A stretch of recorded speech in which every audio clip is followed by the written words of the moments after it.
안방 1열에서 듣는 공연 리뷰. 우리는 컬처. 안녕하세요. 오랜만에 해오름 극장 갔다가 빠이빠이 하고 온 주스입니다. 왜 바이바이 했어요? 아니 이거에 빠이빠이가 나와가지고 깜짝 놀랐어요. 안녕하십니까. 주스님과 같이 공연을 봤지만 같이 공연을 봤는지 아니면 따로 공연을 봤는지 알 수 없는, 그래서 한때 잠깐의 죄책감을 느꼈던 식구입니다. 네, 저는 해오름 극장에 당당하게 입성하지 못한 27입니다.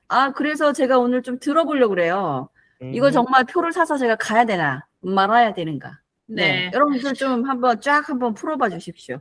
근데 구하실 수 없어요. 지금 매진이어가지고 해오름 극장이 3층 꼭대기까지. 아니 근데 이렇게 취소하시는 분들 가끔 뜬다면서요. 네, 그거 진짜 힘들게 근데 진짜 막 바로 사라지기 때문에 이제 취소 마감 직전에 약간 막 새로 고침 막 이렇게 하셔서. 공연도 2년이에요. 2년. 이렇게 그러니까요. 막 보다 보면 정말 생각지도 않았는데 그냥 없을 것 같은데 그냥 한번 딱 들어갔는데 자리가 뚝 떠 있고 이런 경우가 있더라고요. 그건 봐야 되는 거야. 그런 거는. 맞아요. 그거는 맞아요. 신이 보라는 계시를 내린 거죠. 맞아요. 그렇게 되더라고요. 일단 저랑 주스님이 본 공연은 국립창극단의 베니스의 상인들입니다. 이 작품은 여러분 다 아시겠지만 셰익스피어의 베니스의 상인을 약간의 각색을 했는데 사실은 제가 볼 땐 약간은 아닌 것 같아요. 네, 엄청 많이 높았어요. 베니스의 상인들, 인물들은 다 동일한데 네. 상인들을 다룬다라는 그 기본 배경 이외에는 굉장히 많은 한국적인 현재 컨템포러리 코리아에 대한 이야기, 한국의 사회, 문화적인 어떤 담론들이 곳곳에 박혀 있는 그런 공연이었다고 생각이 들어요. 동의하십니까?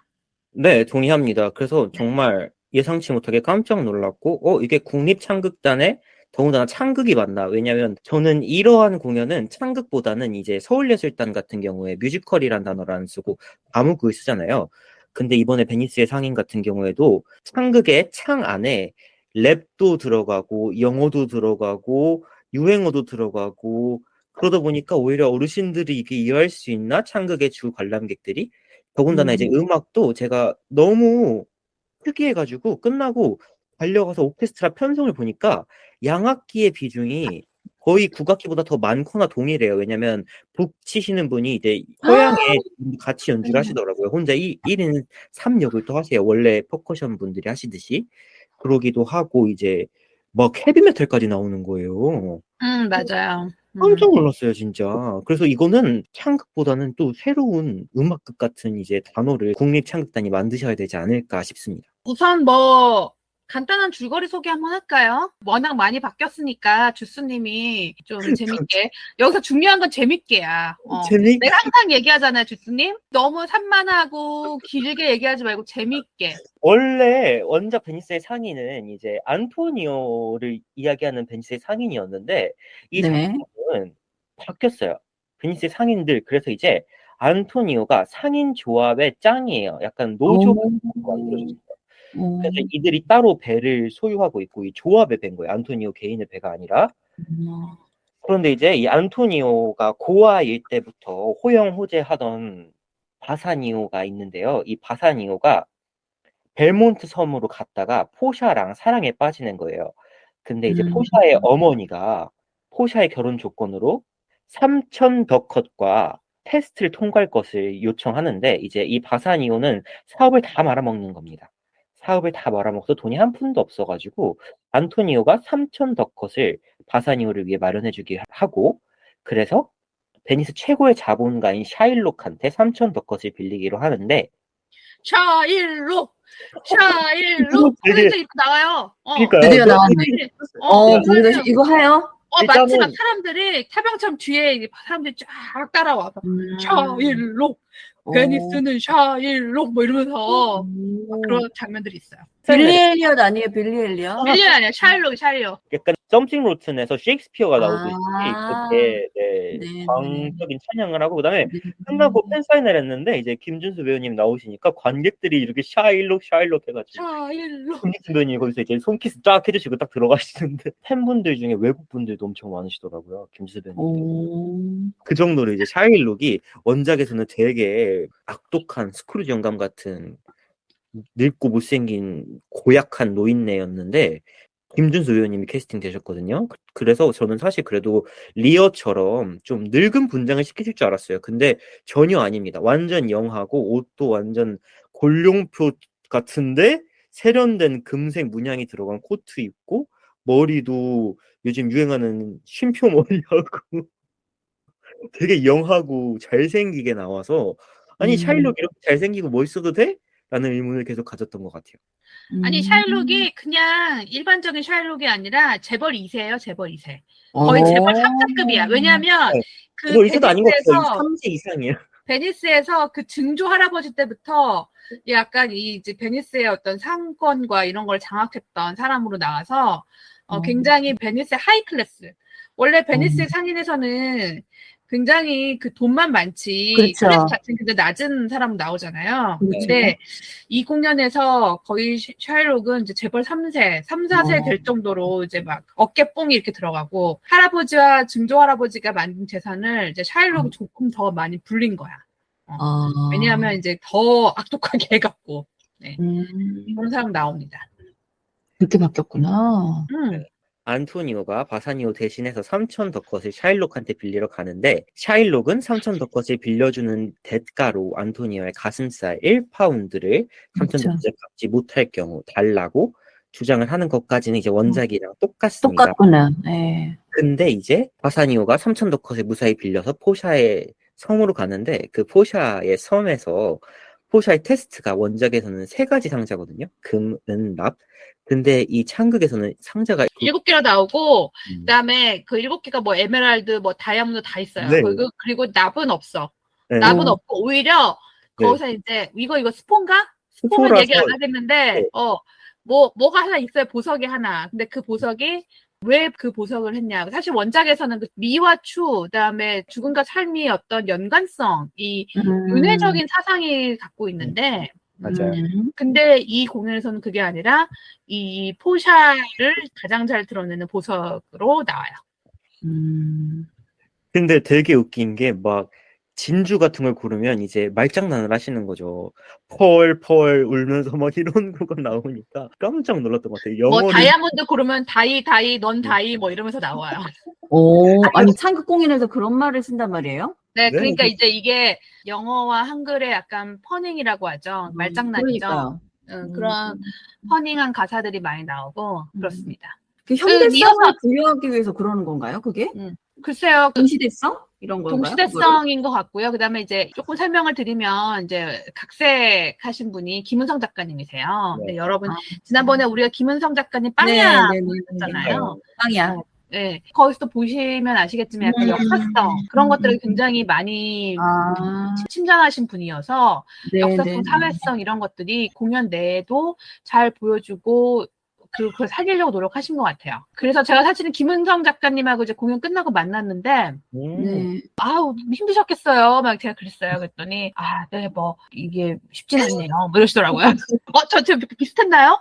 빙의 됐어, 빙의. 약간 지금 내가 성대모사를 한 것 같은 느낌이 있는데, 그렇게 하실 정도 약간 이제 그 말장난이라든가, 뭐, 그 다음에 내용적인 사회성을 약간 반영하려고 한다거나 그런 부분들이 많았고요. 주스님을 이어서 제가 줄거리 마무리를 한다면 결론은 여러분 다 아시겠지만 포샤의 사랑을 얻었는데 결혼식 직전까지 이제 한 달이 넘어가서 안토니오가 거의 이제 죽게 된 거죠. 그래서 바사니오랑 이제 부랴부랴 돈을 막 3만 더컷을 등에 지고 왔는데 샤일록은 안 된다고 하는 거예요. 근데 여기서 제일 핵심은 뭐냐면 이 공연은 사실 되게 여러 가지 은유들이 있어요. 은유들이 있는데 그 중에서 이제 빠질 수 없는 거는 법.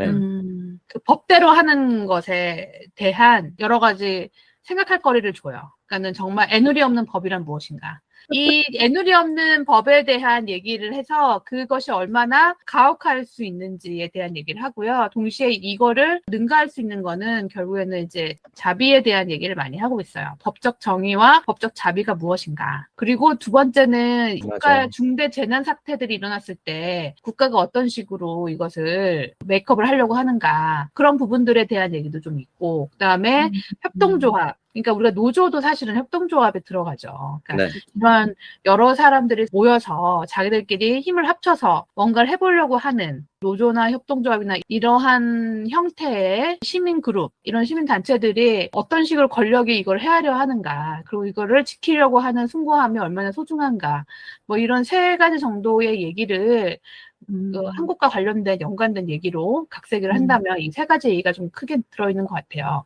또 공연을 본 다음에 제가 연출님한테 연출님! 우리 연출님은 허허허 웃으시며 본인은 작가가 쓴 대로 썼다. 라고 하시며 웃으셨습니다. 이제 약간 현 시대에 대한 은유와 풍자가 굉장히 많이 들어있는 작품이어서 관심 있으신 분들이 보시면 좋을 것 같아요. 이막에서 내내 재판을 하는데요. 이제 원작 같은 경우에는 원래 가슴살을 뗄 때 피까지 포함이 안 돼 있는 거예요. 가슴살 1파운드만 포함되어 있지 피는 포함이 안 돼 있기 때문에 만약에 피가 포함되어 있을 경우 샤일록을 사형에 처하겠다가 원작의 내용인데 이 창극에서는 변호사의 변론이 통하지 않습니다. 스토리가 다르게 흘러가요. 어떻게 해요? 보셔야 됩니다. 아까 말씀드린 내용으로 새롭게 각색이 다 추가가 돼가지고 그게 굉장히 신선했던 것 같아요. 왜냐면 셰익스피어 작품이니까 워낙 유명하잖아요. 그러니까 관객들은 다들 이제 안심을 하고 있는 거지. 아, 이제 이렇게 끝나겠구나. 이후에는 어떻게 진행될까 하는데 재판이 안 끝나요. 그래서 조금 당황을 했던 기억이 있습니다. 하여간 코미디를 보러 왔다가 사회적인 문제에 대해서 각성하게 된 작품인 것 같고요. 근데 여기서 약간 아이러니가 있어요. 이게 굉장한 아이러니인데 여기서 이제 한참 재벌 2, 3세 같은 우리 샤일록을 막 비판을 하는데 샤일록이 너무 멋있어. 그리고 샤일록이 마지막에 자신의 변론을 노래로 하는 독창 부분이 있는데, 아리아 부분이 있는데 그 부분이 아주 그냥 너무 멋있어요. 그러니까 관객들이 샤일록을 욕해야 되는데 샤일록 감정이 비비돼서 박수를 치는 거야, 막 박수를. 아니 그럼 이 작품의 결론이 결국 돈과 외모가 중요하다, 뭐 황금 만능주의 뭐 이런 거 아니에요? 그러니까 이게 황금 만능주의는 아닌데 내가 봤을 때는 김준수 배우님의 팬덤과 그다음에 그분의 엄청난 매력이 악역 샤일록을 덮었다. 외모가 중요하죠. 네. 외모가 아니더라도 이제 저희가 자본주의의 사회를 살다 보니까 샤일록의 캐릭터가 셰익스피어가 이 작품을 썼을 때보다는 많이 관객들에게 정상 참작이 될 요소가 있거든요. 그래서 저는 사실 조금 샤일록의 김준수 배우님의 캐스팅 소식을 들었을 때부터 살짝 경계를 했었어요. 근데 이제 샤일록의 스타일링도 되게 멋있고 멀끔한 데다가 샤일록의 최후가 굉장히 멋있는 창을 하고 그다음에 관객들도 다 자연스럽게 가장 큰 환호가 나오고 그러다 보니까 저는 조금 당황스러웠던 것 같아요. 이게 각색을 나름 최선의 노력을 하긴 했지만 어찌됐든 관객들이 받아들이기에 샤일록을 너무나 샤일록에 공감이 가게 만든 것 같은 거예요. 공감까지는 아닌데 혼자 공감한 거 아니에요? 내가 볼 때는 저는 공감하지 않았는데 황금 만능주의적 기질이 있는 것 같아. 아니에요. 억울해요. 그러니까 지금 이렇게 심각한 얘기를 하는데도 저렇게 아까 빙부 웃음을 지었고 이런 게 좀 약간 이거를 최대한 밝게 해가지고 잘라내야지 안 잡혀가잖아. 관객이 한 분이든 두 분이든 간에 그런 인식을 받았다라고 하면 그거는 저는 인식을 받진 않았는데 이제 객석에 가장 그 열기랑 뜨거운 반응과 함성과 박수가 샤일록 솔로 때 나오고 커튼콜 샤일록 등장 때 나오니까 아무래도 배우님의 잘못이기보다는 캐스팅을 조금 어떻게 다르게 하면 좋지 않았을까. 그리고 또 샤일록이 시호를 맞고 나서 막상 정의를 얻는데도 안토니오와 바사니오와 포샤에 대한 분량이 그렇게 많지가 않고 임팩트도 적어가지고 조금 아쉬웠던 것 같아요. 그래서 어저께 공연을 보고 나서 제가 술자리를 가지 않았겠습니까? 거기 여성 멤버가 2명이었고 남성 멤버가 4명이었는데 여성 멤버 2명은 김준수 배우님의 샤일록에 반해갖고 역시 창극단은 김준수 배우님이야 이러고 있고 나머지 4명의 남자들은 왜 그렇게 있대? 막 이러고 이러한 이상한 테이블이 만들어졌고요. 그다음에 저는 사실은 이제 샤일록이 김준수 배우님이 됐다고 했을 때 우리가 사실은 그 원작을 볼 때 샤일록도 굉장한 피해자다. 네. 그리고 샤일록도 굉장히 그 인종차별이라든가 그다음에 여러 가지 사회 문화적 담론 안에서 굉장히 약자다라는 해석으로 해서 샤일록이 되게 오히려 공감 가는 인물로 만들어진 공연들이 많아요. 여러분들 뭐 아시겠지만 뭐 정말 유명한 배우님들이 나와갖고 샤일록의 고통과 고뇌 그리고 샤일록이 그렇게까지 조롱을 당할 필요가 없는데도 당해야 하는 그 당시 베니스의 어떤 차별적인 사회 분위기 이런 거를 오히려 고발하기 위해서 샤일록의 비극이다라는 얘기가 있잖아요. 베니스의 상인의 희극이지만 샤일록의 비극이라고 말하는 그런 작품들도 많았는데 그래서 저는 사실은 이제 공연 보기 전에는 약간 그런 식으로 이걸 풀려고 했나? 그래서 김준수 배우님처럼 이렇게 멋있는 배우가 샤일록을 하나? 저는 그 생각을 했었거든요.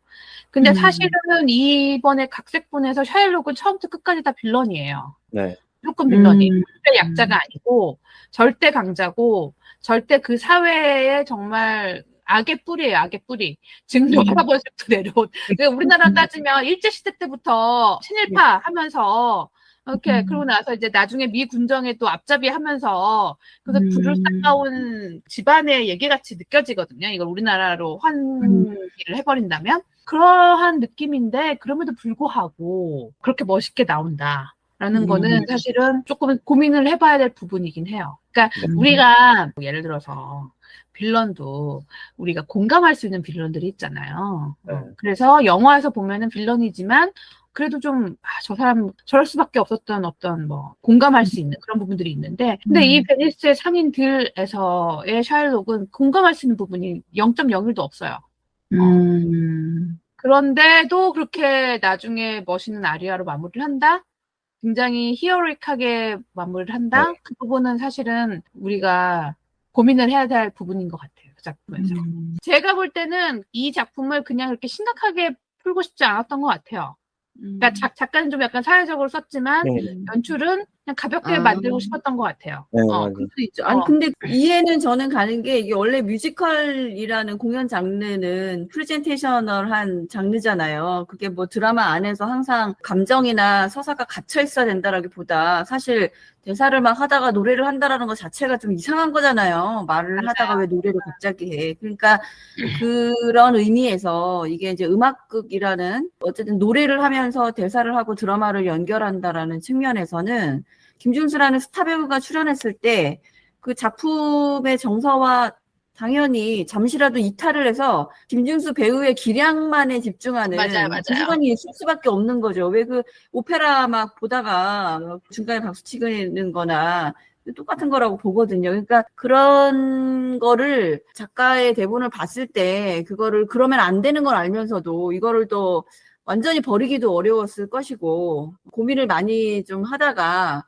결국에는 관객들에 대한 서비스로 그것을 만들어서 넣지 않았을까라는 생각이 드는데 저는 이제 그런 거 있잖아요. 지킬앤 하이드에서 이렇게 막 막마로 나와가지고 하이라이트 곡을 부르는 것처럼 그 캐릭터 안에서 샤일록의 캐릭터를 보여주면서 그런 노래를 만들어줬었더라면 좋지 않았을까? 그냥 아직 보지는 않았지만 그런 생각이 좀 들긴 하네요. 제가 그냥 개인적으로 느끼기에는 굉장히 볼거리가 많은 작품이다. 일단 무대 미술 자체가 왜 아름답고 제가 스포할 수 없지만 마지막 장면도 갑자기 이렇게 막 이렇게 되는 하셔도 돼요. 사진 다 공개돼가지고 지금 난리 났어요. 아 그래요?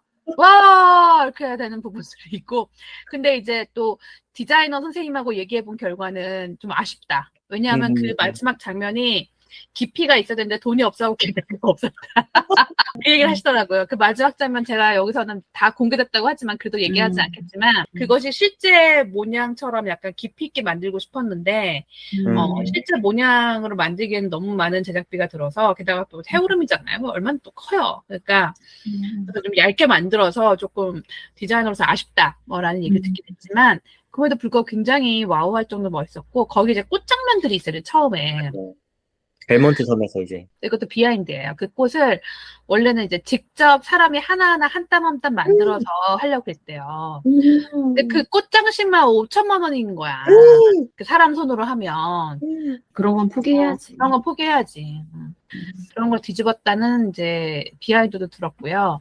그다음에 어제 조명 디자이너 선생님하고 이제 만나서 얘기했는데 조명 선생님 여기 막 입이 다 터지신 거예요. 여기가 다 이렇게. 세상에. 그래갖고 너무 그 작품 때문에요?